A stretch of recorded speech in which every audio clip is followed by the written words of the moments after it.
Hey, what's going on? My name is Dr. Ben. I'm a chiropractor. And today I have my good friend, Dr. Sura, chiropractor, practicing out in New Jersey with me. Sura, thank you so much for taking the time to share with these prospective students that may or may not know about chiropractic.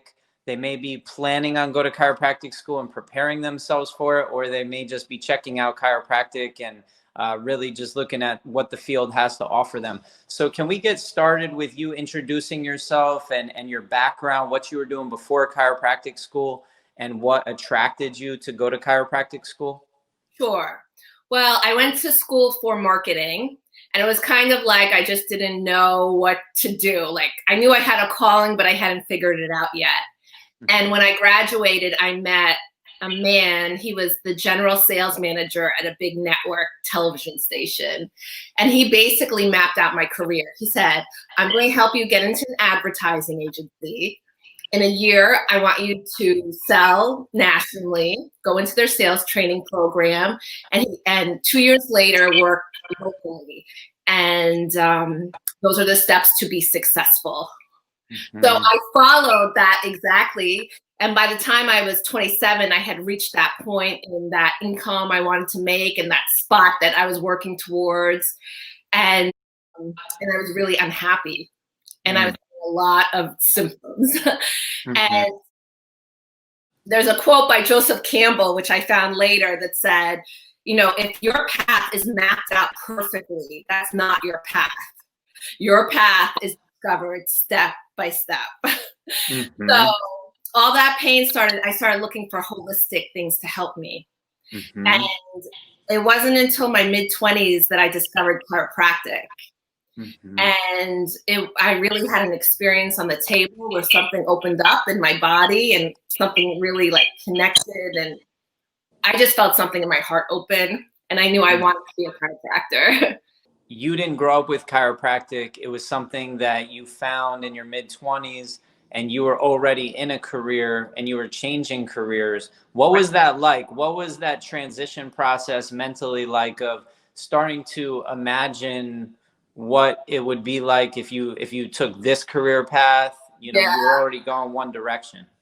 Well, in advertising sales, they call it the golden handcuffs because you're making a really good salary, but it traps you, you know? So I got used to a certain lifestyle. So to think of letting all of that go and being a broke student again was like so terrifying. But the thing is, and this is something my chiropractor told me, because I was in a lot of physical pain, emotional pain, mental pain. And he said, Sir, when you're not doing what you're supposed to do, it hurts. It's supposed to hurt. So the pain got so much until I had no choice but to say yes to the path that was calling me and that was true for me, which is chiropractic. Wow. Wow. So you had gone through the process of receiving chiropractic care for a decent chunk of time before you decided you wanted to become a chiropractor, right? Yeah. Well, on my first visit with my chiropractor, he told me right away, he knew I wasn't happy in my career. And he said, you know, we need more good people doing this work. But I had so many beliefs from my family of what success looks like, you know, and and New York City and the culture and everything. I had layers of programming. So even though my heart might have said yes, it was so dimmed and so covered up, you know, and it wasn't until I started getting adjusted that all this programming, all this stuff that wasn't me started to become clear, and I could really hear my inner voice and discover my true path. And I'm glad you listened to that inner voice. Yes. So can you talk about what that transition was like, going into chiropractic school? Some surprises, some challenges. I know it's not an easy path. I was there as well. Can you talk a little bit to the prospective student or somebody considering going to chiropractic school, just kind of what your experience was like? The hardest part was making the decision to go to chiropractic school. But once I got to chiropractic school, like, a lot of me loved it, because suddenly I was in a community of like-minded people. You know, I Mhm. was like, oh my God, I thought all this time I was a weirdo by myself. I'm like, these people are weird too, you know? So Uh-huh. I love that. I love my soul family, you know, and you're part of it, you know? So Mhm. I love learning about healing, and I loved a lot of the things I did outside of school, like the seminars and, you know, learning from amazing chiropractors in the area. Mhm. But school itself, the actual medical science part, to me was like, you know, it felt like a hoop to jump through. Like I was Mhm. like, why am I learning this? It feels like it's taking me away from the part of chiropractic that I really loved. And Mhm. also, I hadn't been in school for a long time, so my it was like hard for me to memorize things. And I've Mhm. never been in such a challenging program where I really had to go, what's my learning style? And Mhm. I discovered I'm a visual learner. Mhm. I had to draw everything. Uh-huh. Took me hours. And, you know, some people were straight out of school, so their brains were still really, really fast. But Mhm. the cool thing is, you know, towards the end of the program, all of our brains are so sharp. You know, it's like a muscle that gets exercised. But at first, you know, I was like, I haven't studied in so long, but you know, it's all part of it. And when I look back on school, I have really like beautiful, powerful memories. Mhm. So before school, you were really deeply immersed and exposed to network chiropractic. Yeah. Can you speak about how that helped you through school, but also some of the things that you gravitated towards naturally as a student within the context of chiropractic? What I love about Network is that they're teaching, you know, it wasn't just about the physical part of chiropractic. You know, they weren't just addressing the body, they were addressing how you go through seasons of healing through discover, transformation, and awakening. And so that's what, you know, I wanted to heal my life. I didn't just want to heal my body. And Mhm. I really wanted to I felt like I wanted to be free and in my power. And, you know, so Mhm. Network spoke to all those parts and serving the community. And it also exposed me to like touch and how much can be done with like very little. Mhm. It introduced me to the importance of breath, Mhm. the adjustment, and the phases of healing. So Mhm. when I went into, and also obviously dealing with the meningeal component of, um, you know, What is that? Because most students have never heard of the meningeal component. Can you just describe that to the prospective student a little bit? sure. Well, like how I see the body is that, you know, these patterns that are seeking alignment, they Mhm. can be in different parts of the body. They can be Mhm. in the actual bone, you know, and how I would address that is through a physical adjustment. Mhm. It could be in the soft tissue, you know, and that could be like releasing a ligament or working a muscle, or Mhm. it could be in the energetic where it's a touch way out here. Uh-huh. We're dealing with the meninges of the spine, you know, Mhm. and it's just different parts of the body, and you can address the whole system through each one, which is so beautiful and powerful. But Mhm. for me, I believe I found Network first because I needed to address that. That was the doorway. That was the best way for me to receive healing at that time. Mhm. Amazing. Amazing. So, transitioning out of school, can you talk a little bit about that process? It was obviously you came out of school, you were inspired. I saw how much work you put in to developing yourself into a professional. But can you talk a little bit about maybe the challenges that you experienced, but also like the opportunities that were out there, and what your experience was like transitioning into the real world after chiropractic school? The thing with chiropractic is that, you know, part of the gift that we're giving people is to really be clear, you know, and to be really aligned to their true self. So, you know, the system on the world right now, if you're looking at it, like everything's about money is the bottom line, you Mhm. know? And that's why like all these crazy things make sense. That's why, you know, going to war makes sense because it makes a lot of money. That's why giving medical treatments that, someone doesn't need makes sense because it makes a lot of money. That's why putting poisons in food, makes sense because it makes money. So there's so much. So for me coming out, I really had to, get away from that system of what society was telling me. It's just about the money. It's just about the money, and that's lessons, and continue to like clear that and evolve that within myself so I could really serve. So I could really serve my community and uplift my community. And of course, from that comes money and the lifestyle you want, but it's like a different type of being. So I had to really learn that. And it was, I mean, I don't know what to say. It was an experience, and I'm still learning it. I'm still here doing my best to really be clear to serve. Yeah. If I'm a student in high school or college and I'm really enjoying the message that you're sharing and learning so much about what you went through personally, what would you say to me? Some questions I should be asking of myself.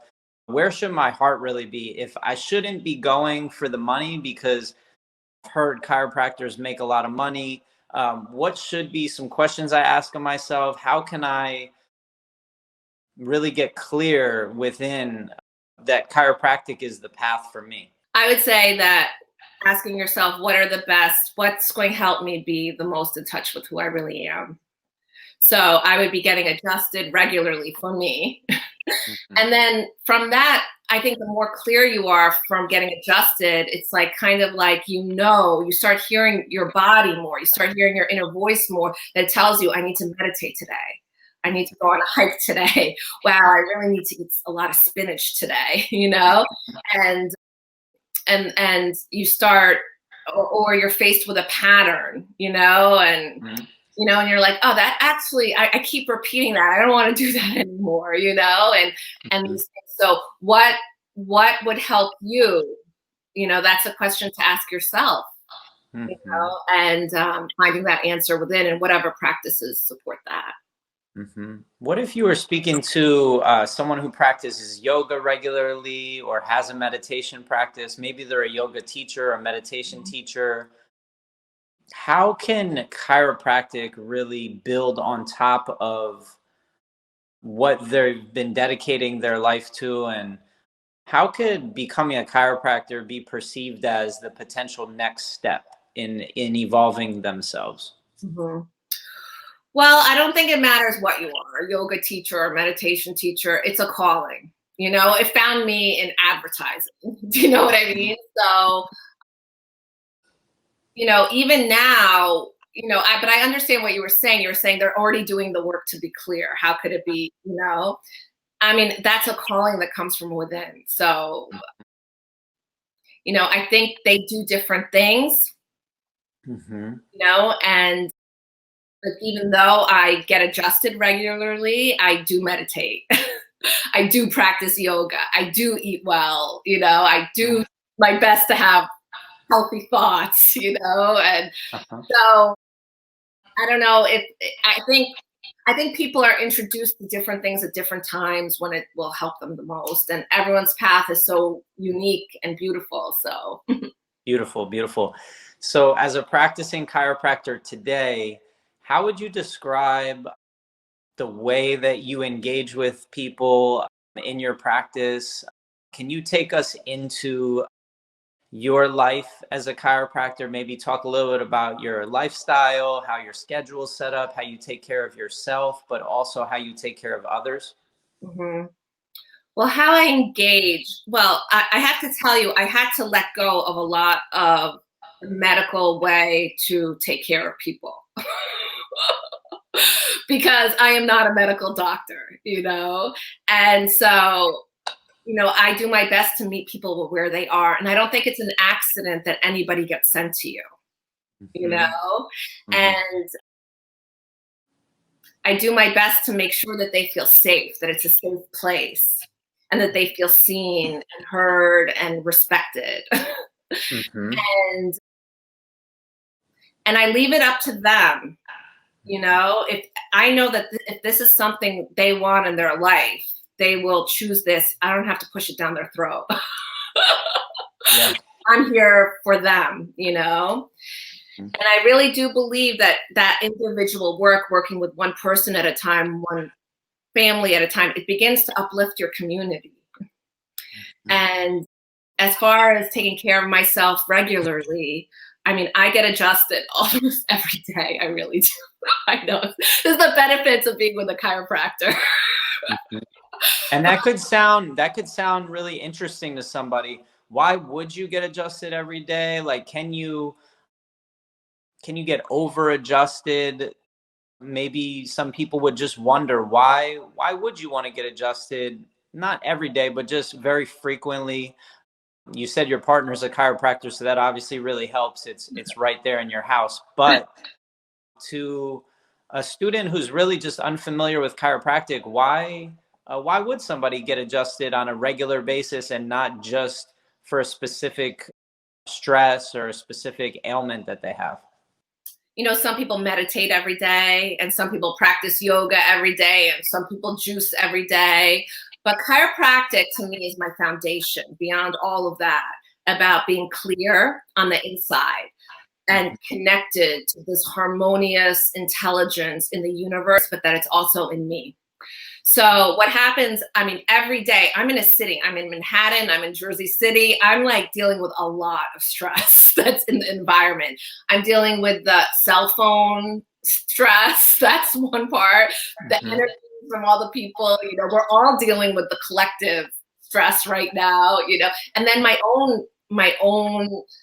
it's not just stress. It's not that I just want to get rid of stress, but it's just like I continue on to evolve and grow. And to me, that's my daily practice, my daily time to grow. What are some books or what are some spiritual texts that have really helped you grow throughout the years? Well, I love Louise Hay, You Can Heal Your Life, you know, because she straight up goes into how your thoughts really can affect your body. And I love that book. Oh, I wish I thought of this before. But she just comes to mind. It was her birthday yesterday, so I was listening to some of her stuff.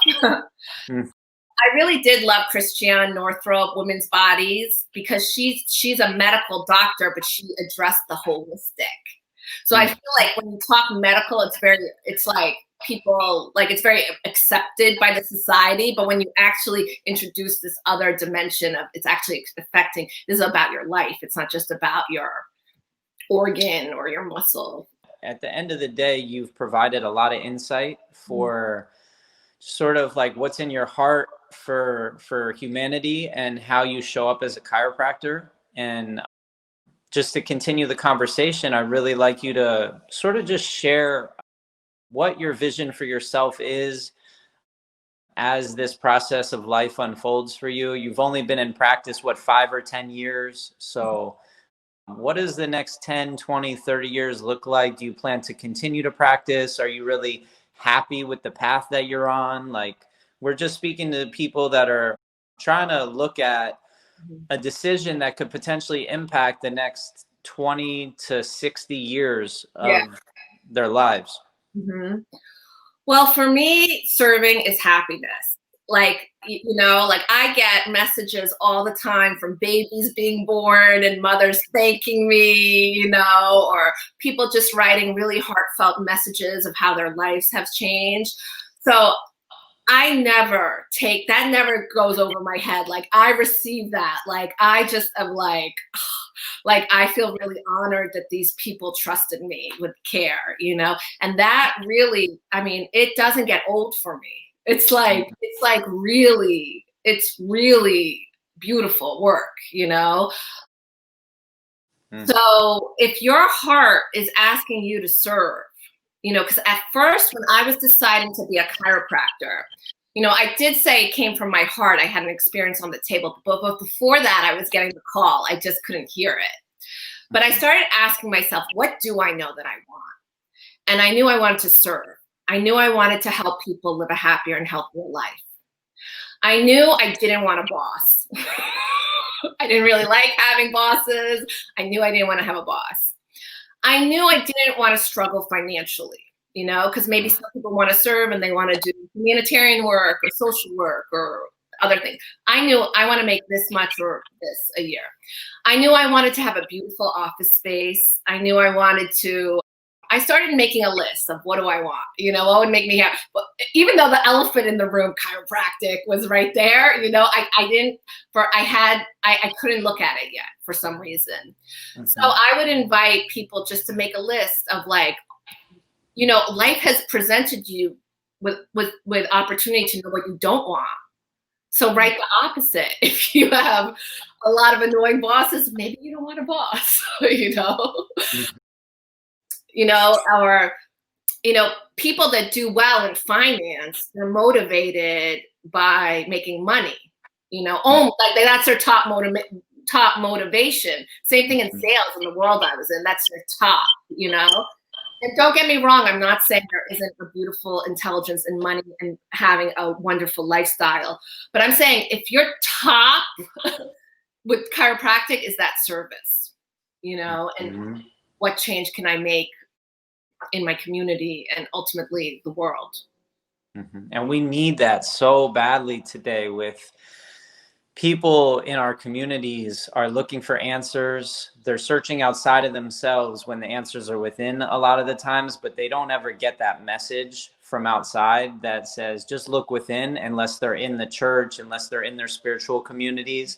And as chiropractors, we have the opportunity to really serve people at such a deep level that they were looking for it and they just didn't know that it existed. So that's what we're really doing here with Pre Chiro, is trying to share with you, the prospective student, hey, this profession is much deeper than you may have thought, and it provides you with a really profound gift to serve people at a deep level. So Sura, thank you so much for sharing. Can you just share a little bit about where people can connect with you, and also what's inspiring you today, right here, right now, and what type of chiropractic communities do you engage with, and just kind of like what's going on for you right now as a chiropractor? I was solely practicing in Manhattan, and because of COVID, it hit the city so hard, it actually gave me an opportunity to, you know, I knew I had to rebuild. Mm-hmm. So I chose to be closer to home in Jersey City, and I still see people in Manhattan too. So I'm like, I never even thought I'd have 2 locations or 2 practices. I'm like, how did this happen? You know, so that's what's going on. And one, I really do want to thank you, Ben, because I wonder if someone had introduced me to chiropractic before, if I would have had to go through all of that, you know? Like, I didn't even know it existed. I didn't know it was an option, you know? Mm-hmm. So I don't think anybody is doing this work you're doing, and it's so powerful. And we need people sooner than later. So I think it's great. I don't want to say we need, but you know what I mean. There's a strong need right now. There's a need for sustainable healthcare. We're only using our hands, our hearts, and connecting with people without destroying our environment in the process. So all over the world, chiropractic is needed. So I'm pushing back on that. We do need more people, and we need people from diverse backgrounds. Pasquale Cerasoli, who's one of my mentors, and he started philosophy group called the Self Center, and that's we're a group of chiropractors. We meet monthly in Brooklyn in his old house, and you know what he said, I mean, he had such vision. What he said was that this paradigm, all these structures that they can't sustain, you know, they're not aligned to the true north, to who we really are, you know, to love being the bottom line. And he said they have to collapse, and a new world is going to be born, and that new world will not be born unless without chiropractic. Mhm. So that's how important this work is. And it is happening before our eyes, you know. It's Mhm. very painful right now because we're watching the old die, you know, and Mhm. we're watching the land burn and the craziness and the lies, you know. But it is darkest before the dawn, and the new world is being born. And thanks to all the chiropractors around the world, you know, doing this amazing work. So Mhm. I think that's it. I don't know. No, thank you for sharing. Pasquale Cerasoli has a chapter in the book Chiropractic Revealed. If you want to learn more about his philosophy on chiropractic, there's also a YouTube channel called Cell-F Center, Yeah, which awesome. is meant to be pronounced self-center, but it looks like cell, like cells of the body, hyphen F. And I just want to thank you for touching on him, because he had such a beautiful way of communicating chiropractic, and it's such a gift that young students, even prospective students, can still connect with him to this day on YouTube.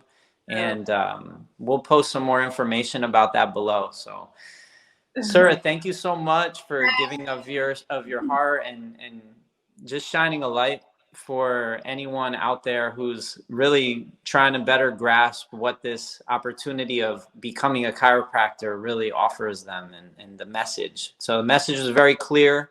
If you're listening to this right now, we're going to have Sura's information available, her practice in, where did you say, Brooklyn or Manhattan and Jersey? Kansas City, yeah. Cool.